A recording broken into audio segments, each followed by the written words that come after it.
I refuse to not be first. Do we do enough? Well, I never shut up about it. It must have been about 16, 17. We nicked their guilt rings. Right, the bouncer's guilt ring. This is no good for me. That's the reality. If you want the honest truth, and I see it every day. Andrew McCART, IFL TV, proudly sponsored by Everlast. I'm here with Mark Boo Boo Dickinson. Boo Boo, wow.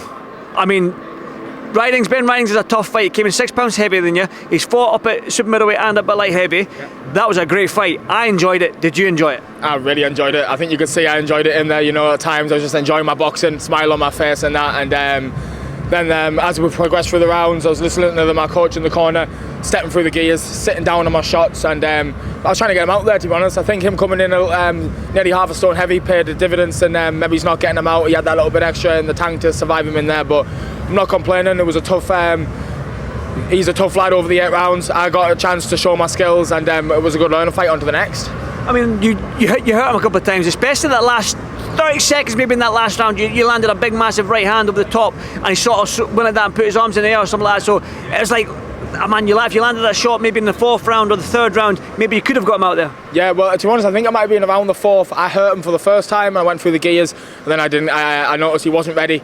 Then as the rounds went on, I was seeing he was nearly going, but you know, he's a tough lad. He hung in there, and fair play to him. Thank you for the 8 rounds tonight from him. Well, that's what you need. I mean, a young fighters like yourself might be a little bit frustrated and not getting a stoppage or knockdowns or whatnot, but I'll tell you one thing that every coach would tell you, and probably mature fighters that are retired fighters would tell you: these rounds are valuable, especially this stage in your career. I'll be honest with you, this is probably the first time I've went the distance, and I'm not annoyed with myself for not getting them out. I think the other times I was desperate to get them out, but this time I was actually enjoying the fight. I was enjoying going through the gears, and I showed that if there's a chance to get them out, I will go for it.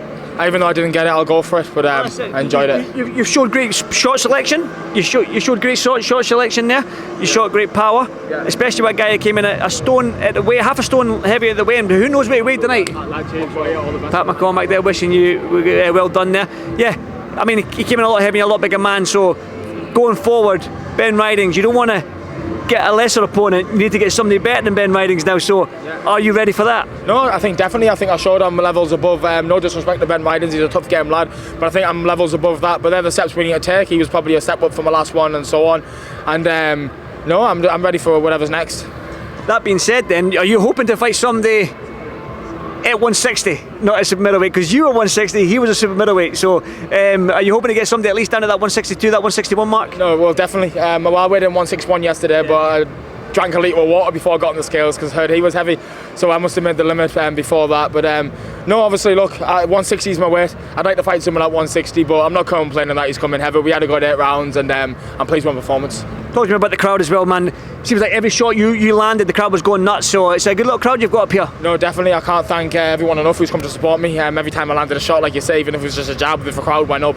But I kept my head. Maybe he's lost it a little bit at times, but I kept my head, listened to my coach, and I thought I boxed very well. Yeah, you definitely did. First fight back up in your pro ranks with Berkeley Boxing.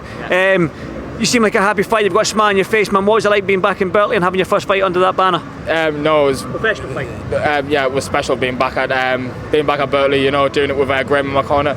I remember my first fight at Berkeley, 11-year-old, like it was yesterday, and no, it's a special feeling, man. It's good. You know, I like to say I'm from Berkeley with pride, and no, I love it. But there's Frenchie coming on next as well, so I'm going to have to go through and watch him. Listen, Mark, enjoy it, man, and well done today, and let's go and watch Frenchie, man. Thank you, Mark. Thank you, mate. Thank you.